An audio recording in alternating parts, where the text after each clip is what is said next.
जंगलों से घिरा हुआ रामड़ी गांव। गांव के चारों तरफ घना जंगल और तरह तरह के जानवर हैं। ये जंगल अपने आसपास के इलाकों में बेहद मशहूर है, पर अपनी सुंदरता के लिए नहीं बल्कि उसमें होने वाले लोगों की रहस्यमयी मौतों के लिए। गांव के लोगों के दिल में जंगल का डर इस हद तक है कि लोग दिन में ही जंगल को पार करते हैं, रात होते ही जंगल के आसपास कोई नहीं जाता। गांव के बुजुर्गों का कहना है कि वो जंगल आदमखोर है, वो अकेले इंसानों का शिकार करता है। उसी गांव में रमेश रहता है। उसकी शहर में नई नौकरी लगी। शहर जाने का एक ही रास्ता था जो उस जंगल से होकर जाता था। रमेश डेली नौकरी जाता और शाम होने से पहले नौकरी से लौट आता।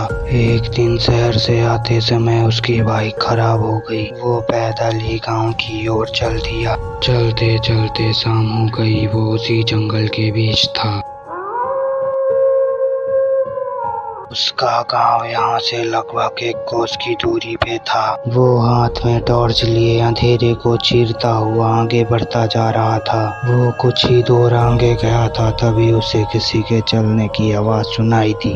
वो पीछे मुड़ा। उसके सामने लगभग 5 या 6 साल का बच्चा खड़ा था।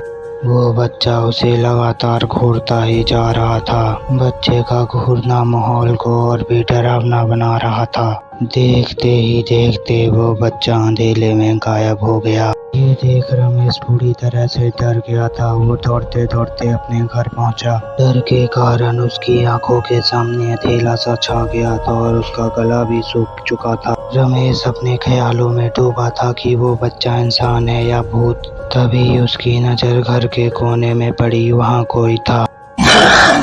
अगले दिन लोगों को जंगल के बीच रमेश की लाश मिली। जंगल ने एक और शिकार कर लिया था। अब वो शांत होकर अगले शिकार के लिए बैठा है। कहीं उसका अगला शिकार आप तो नहीं।